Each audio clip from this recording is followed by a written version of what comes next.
Buenas noches a todos los que nos permiten compartir estas enseñanzas y nos obsequian tiempo para escucharnos. Dios los bendiga abundantemente. Mi nombre es Jesús Salazar y soy militar profesional y durante varios años he prestado mis servicios en las Fuerzas Armadas, específicamente en el Ejército. Actualmente estoy aprendiendo a ser un buen soldado de Jesucristo. Día a día me adiestro buscando alcanzar la estatura del varón que nos tomó por soldados. Hoy iniciamos una serie sobre un tema que posiblemente escuchas con poca frecuencia o nunca has escuchado. Vamos a hablar sobre el ministerio militar, poniendo como base la siguiente reflexión. Así como recibiste la adopción de hijo de Dios, según Gálatas 4, 5, 7, también fuiste tomado para ser soldado de Jesucristo, segunda carta a Timoteo 2, 4. El objetivo de la serie es fundamentar bíblicamente que todo cristiano es un soldado de Jesucristo y por consiguiente la iglesia necesita un ministerio militar. También es importante hablar de la función de los ministerios en la iglesia. La carta a los Efesios en el capítulo 4, específicamente en el versículo 12, muestra que el objetivo de todo ministerio es la edificación del cuerpo de Cristo, es decir, la iglesia, que se logra cuando la congregación se capacita para realizar la obra de servicio. Esta noche hablaremos de manera introductoria sobre las Fuerzas Armadas, para tener un concepto general del ambiente en el que se desarrolla un soldado y la manera como estas instituciones son administradas y operadas. A nivel mundial, con algunas excepciones, la mayoría de los Estados-nación poseen Fuerzas Armadas, es decir, un ejército de tierra, una fuerza aérea y una marina armada. A partir de ahora estaremos hablando en forma general de nuestro país, es decir, de las Fuerzas Armadas de México. Los datos que estaremos citando son informaciones públicas que pueden encontrarse en las páginas oficiales de estas instituciones, revistas, medios digitales y otras fuentes que existen. A todos los que nos ven, les pido que en los comentarios den a conocer la opinión personal que tienen sobre las Fuerzas Armadas de México. Será interesante conocer sus opiniones.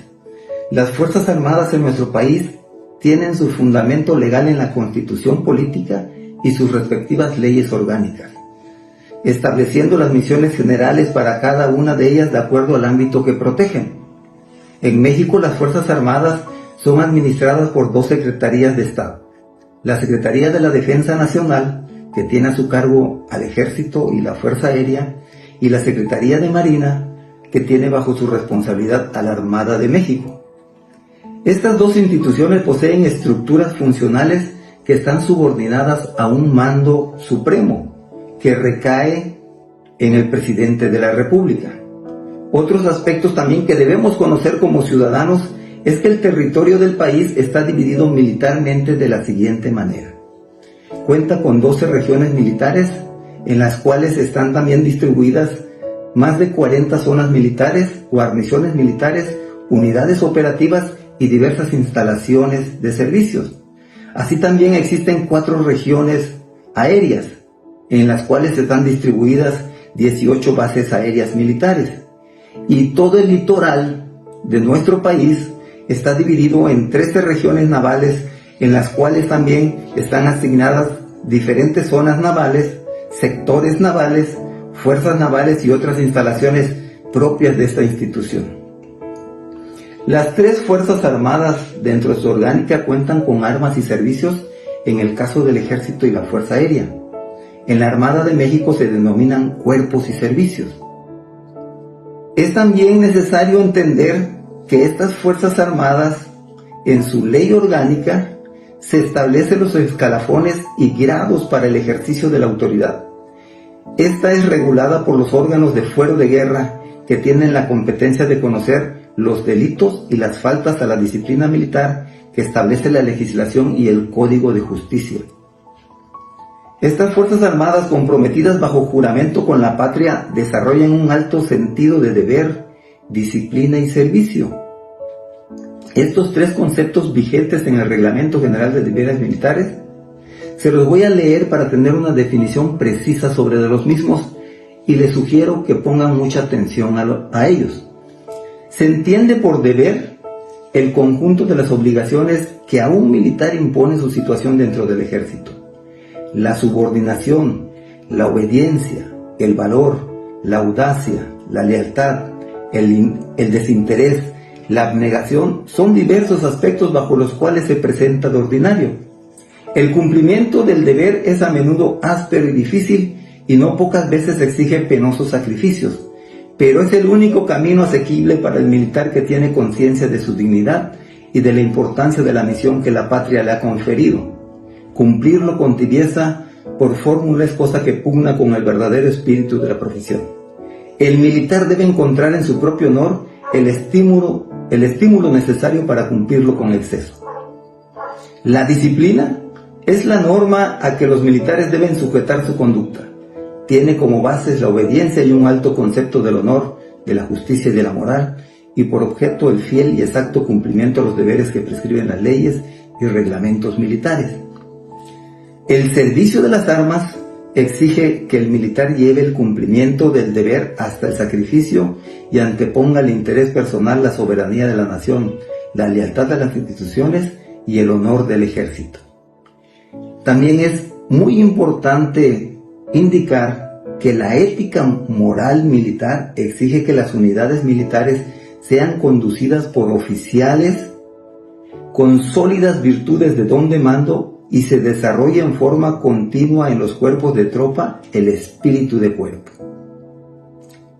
El irrenunciable compromiso que tienen estas Fuerzas Armadas con la patria para cumplir con sus misiones generales los motiva a trabajar arduamente mejorando continuamente los sistemas que fortalecen su desempeño. Es importante señalar que estos sistemas bajo los cuales operan las Fuerzas Armadas pueden cambiar en su denominación de acuerdo a sus propios objetivos y metas, pero por lo regular funcionan con los siguientes: un sistema de bienestar, un sistema de adiestramiento, un sistema administrativo, un sistema de inteligencia, sistema educativo, sistema logístico y sistema operativo. La actuación de todos los sistemas convergen en el sistema operativo para garantizar la realización de operaciones militares eficientes. Las Fuerzas Armadas durante toda su historia han ido perfeccionando sus doctrinas militares, desarrollando un amplio dogma sobre estrategias y tácticas de acuerdo a los ámbitos en que actúan. Los aspectos que hoy tratamos sobre las Fuerzas Armadas por lo regular responden a tiempos de paz, incluyendo la división territorial militar, considerando que cuando un país vive un estado de guerra, su organización y división territorial se adapta para que atienda el conflicto y con certeza podemos decir que siempre habrá un campo de batalla, término al que debemos prestar atención para comprender mejor el tema central de esta serie. En forma general podemos concluir en lo siguiente: las Fuerzas Armadas en el mundo se adiestran en tiempo de paz para enfrentar la guerra. También podemos decir que las Fuerzas Armadas pueden vivir diferentes momentos, es decir, tiempos de paz, tiempos de guerra, tiempos de armisticio.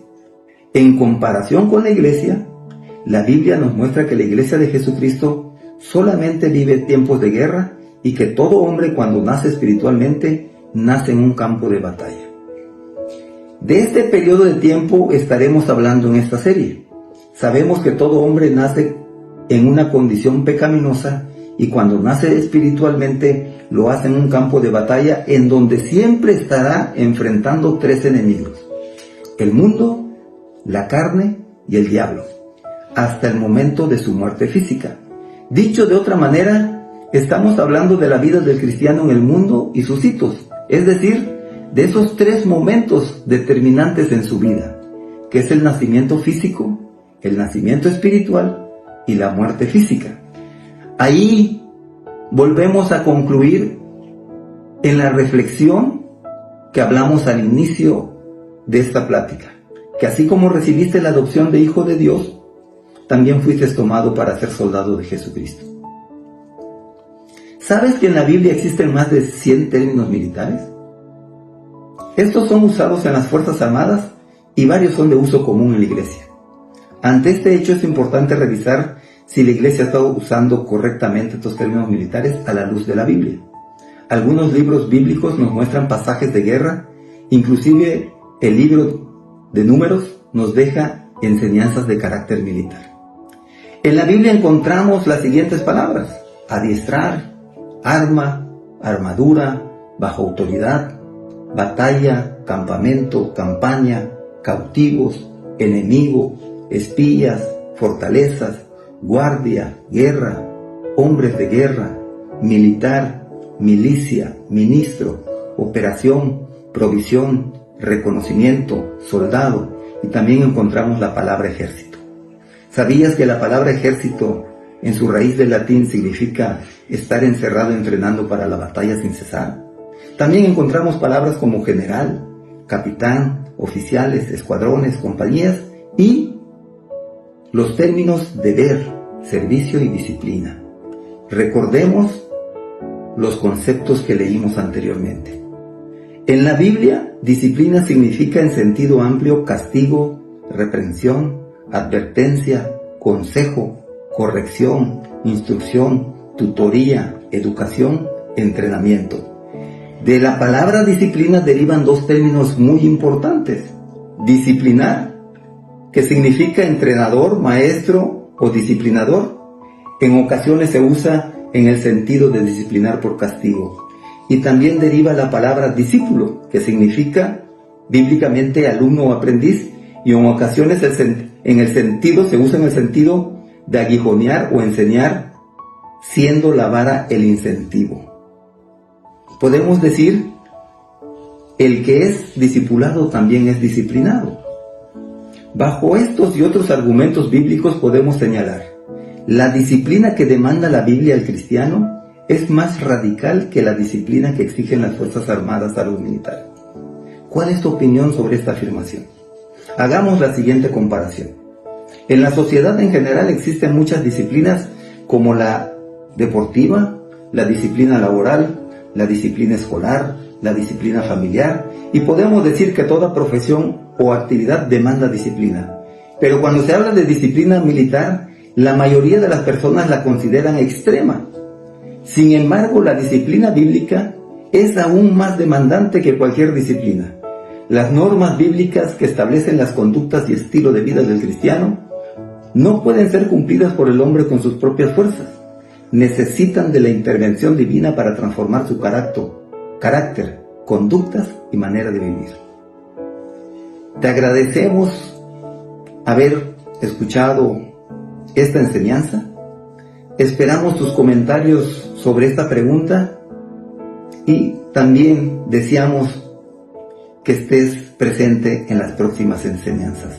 Dios los bendiga siempre.